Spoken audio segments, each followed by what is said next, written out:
Assalamualaikum warahmatullahi wabarakatuh. Nama saya Hasan Sinurat, kelas TIP 1904 dengan NPM 19110324. Di sini saya akan menjelaskan bab 10, yaitu tentang micro AVR dengan LCD menggunakan bahasa Bascom AVR. Di sini yang pertama kita akan menjelaskan teori mengenai LCD 2x16. LCD itu, kepanjangan dari LCD itu sendiri ialah Liquid Crystal Display. Adalah suatu jenis media tampil yang menggunakan kristal cair sebagai penampil utama. Dan LCD sudah digunakan berbagai bidang, misalnya alat elektronik seperti televisi, kalkulator, ataupun layar komputer. Dan pada bab ini, aplikasi LCD yang digunakan ialah LCD dot matrix dengan jumlah karakter 2x16. LCD ini sangat berfungsi sebagai penampil yang nantinya akan kita gunakan untuk menampilkan status kerja alat. Oke. Dan di sini ada fitur LCD yang disajikan dalam LCD ini terdiri dari yang pertama dari 16 karakter dan 2 baris. Yang kedua mempunyai 192 karakter tersimpan. Yang ketiga terdapat karakter generator terprogram. Yang keempat dapat diamati dengan metode 4 bit dan 8 bit. Yang kelima dilengkapi dengan backlight. Oke, paham sampai sini? Di sini kita akan melihat cara kerja LCD 2x16 secara umum. Di sini pada aplikasi umumnya RW diberi logika rendah 0, bus data terdiri dari 8 bit atau terdiri dari 4 bit atau 8 bit. Jika jalur data 4 bit, maka yang kita gunakan ialah DB4 sampai dengan DB7. Sebagaimana terlihat pada tabel deskripsi, interface LCD merupakan sebuah paralel bus di mana hal ini sangat memudahkan kita dan sangat cepat dalam pembacaan dan penulisan data dari atau ke LCD. Yang kode ASCII ini yang ditampilkan sebagai 8 bit dikirim ke LCD secara 4 bit atau 8 bit. Dan sini jika metode 4 bit yang digunakan, maka dua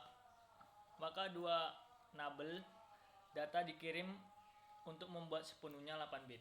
Pertama dikirim 8 bit MSB lalu 4 bit LSB dengan pulsa clock EN setiap nabelnya. Dan jika sini jalur kontrol N digunakan untuk memberitahu LCD bahwa microcontroller mengirim data ke LCD. Untuk mengirim data ke LCD, program harus men-set EN ke kondisi hex 1. Oke. Sudah paham? Di sini kita akan lanjut. Di sini saat jalur lain sudah siap, maka EN harus di-set ke 0 dan tunggu beberapa saat tergantung pada dataset LCD dan set N kembali ke hex 1. Ketika jalur RS berada dalam kondisi low atau 0, data yang dikirimkan ke LCD dianggap sebagai sebuah perintah atau instruksi khusus misalnya seperti bersihkan layar, posisi kursor dan lain-lain. Oke. Ketika RS dalam kondisi high atau 1, data yang dikirimkan adalah data ASCII yang akan ditampilkan di layar. Misalnya untuk menampilkan huruf A pada layar, maka RS harus di-set ke 1. Jalur kontrol RW harus berada dalam kondisi low atau 0 saat informasi pada data bus akan dituliskan ke LCD. Apabila RW berada dalam kondisi high atau 1, maka program akan melakukan query atau pembacaan yang disebut pembacaan data dari LCD tersebut. instruksi pembacaan hanya satu, yaitu get LCD status atau membaca status LCD, yang merupakan instruksi penulisan. Jadi hampir setiap aplikasi yang menggunakan LCD atau RW selalu diset ke 0. Jalur data di sini ada jalur data terdiri dari 4 atau 8 jalur, dan tergantung metode yang akan kita pilih atau yang akan kita gunakan, seperti DBO, DB0, DB1, DB2, DB3, DB4, DB5, DB6, dan DB7. Oke, paham sampai di sini? Di sini kita akan melanjutkan selanjutnya. Di sini kita mengenai mode 8 bit, yang dimana mode 8 bit ini sangat baik untuk digunakan ketika kecepatan menjadi keutamaan dalam sebuah aplikasi, dan setidaknya minimal tersedia 11 poin, 1 atau 0, atau 3 pin untuk kontrol, 8 pin untuk data. Sedangkan model 4 bit minimal hanya membutuhkan 7 bit atau 3 poin untuk kontrol, 4 pin untuk data.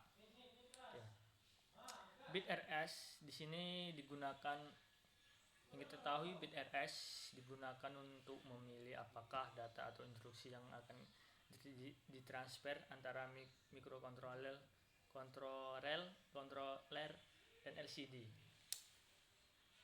Jika bit ini diset atau RS sama dengan 1, maka bit pada posisi kursor LCD saat itu dapat dibaca atau kita tulis. Jika bit ini di reset RS sama dengan 0, maka yang terjadi instruksi yang dikirim satu LCD atau status eksekusi dari terakhir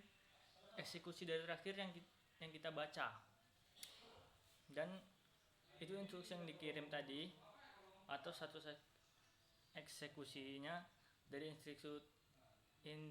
instruksi tersebut dapat kita baca. Sampai di sini paham? Oke, ini saja yang dapat saya jelaskan. Bila ada kesalahan saya dalam berkata, saya mohon maaf. Assalamualaikum warahmatullahi wabarakatuh. Terima kasih.